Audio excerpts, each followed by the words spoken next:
Hello everyone out there in Christmas land. Thought I would read a few stories today. We're going to start off with A Christmas Carol, which is somewhat of a classic. The day was Christmas Eve, many years ago. The weather was cold and snowy.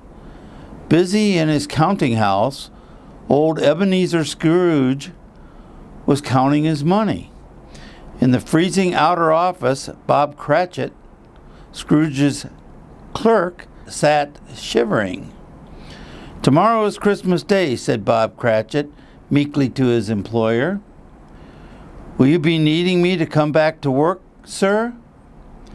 "Christmas Day, bah humbug," replied Scrooge. "I suppose you must have the day off, but be sure you're here even earlier the day after.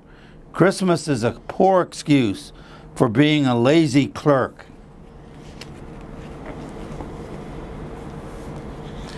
Just then, Scrooge looked up with a frown from his counting desk, having heard a sound outside the office window. He went to look. Carolers were gathered in the street, and Scrooge could hear their cheerful song. "God rest ye merry gentlemen, let nothing you dismay." Scrooge threw up the window and shouted at the carolers, "Be on your way. Can't you see we're working here?" "Merry Christmas," the carolers sang out. Before he closed the window, Scrooge replied, "Bah humbug! You fools go around with Merry Christmas on your lips."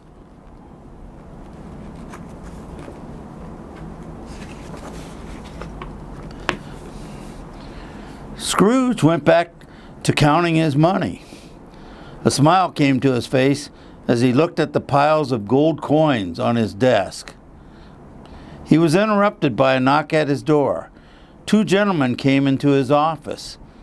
The first said, "We are here to collect some money for the poor. This is Christmas Eve, and many have no food for the holidays." Scrooge remarked, "I haven't time for all this talk of Christmas. What rubbish! Let the poor take care of themselves. Don't bother me." "But sir," protested the second man, "surely you must want to help these people in need." Shaking his fist, Scrooge sang out, "Christmas, bah humbug!"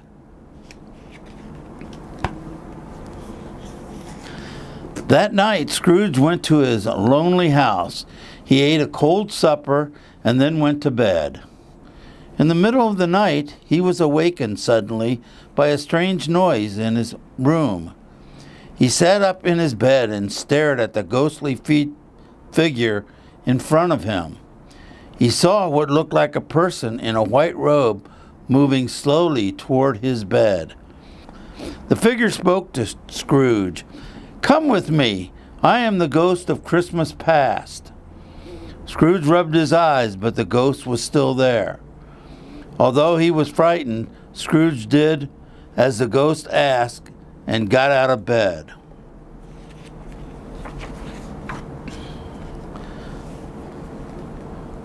Suddenly, Scrooge found himself walking with the ghost up a lonely road. Before them was a large and ancient building. Scrooge and the ghost went through the door. Inside, alone in a room, sat a young schoolboy.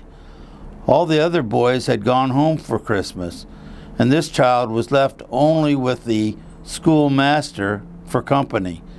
He seemed very sad indeed. Scrooge saw the boy and said, "Why, that looks like me when I was young. I know just how it feels to be left alone at Christmas." "Exactly," remarked the ghost.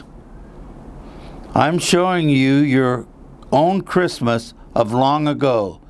That's why I'm called the ghost of Christmas past."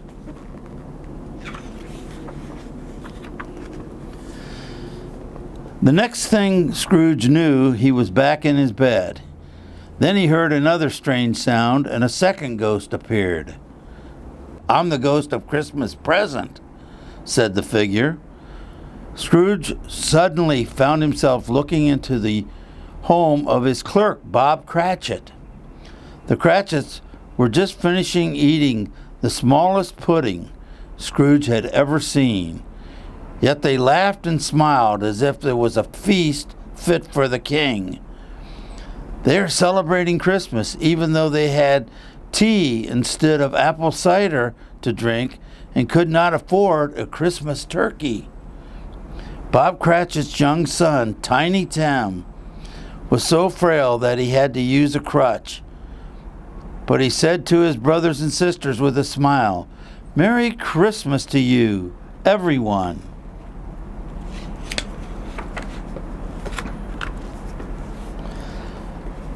Back in his own bed again, Scrooge was soon visited by a third ghost who said, "I am the ghost of Christmas yet to come." Just then, Scrooge saw three men strolling along a street on Christmas morning, talking to each other. "Yes, I hear Scrooge is sick," said the first.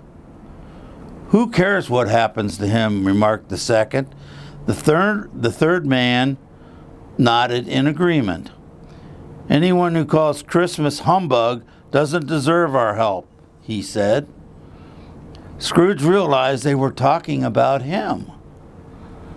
The next thing he knew, Scrooge was back in bed, and in the morning sun was coming through the window. It was Christmas Day.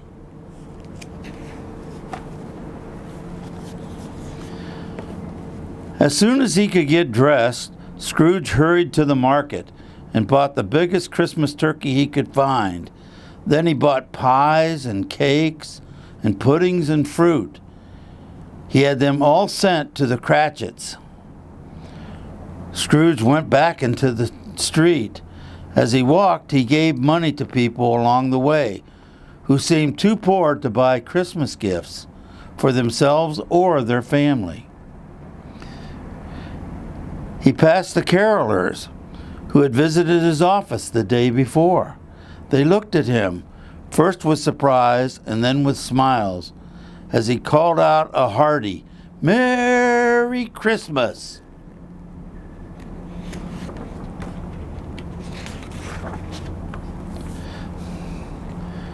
That Christmas Day, Scrooge went to shop after shop and bought Christmas gifts for every member of Bob Cratchit's family.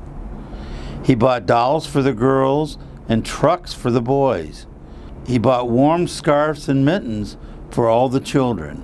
For Mrs. Cratchit, he purchased a lovely handkerchief, and for Bob Cratchit, a pair of handsome gloves. Best of all, for Tiny Tim, he bought a toy puppet. After he had gathered up all his gifts, he went to the Cratchits. He burst in the door with his arms full of presents, crying, "Merry Christmas! Merry Christmas!"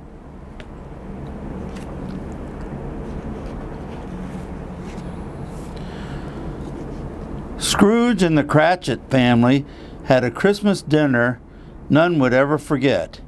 That night they ate their fill of turkey with all the trimmings, then opened their gifts. As they sat around the fire, Tiny Tim looked at the happy, smiling faces and said, "Merry Christmas! God bless us, everyone." Thanks for tuning in to this year's virtual market. Merry Christmas to all, and to all a good night.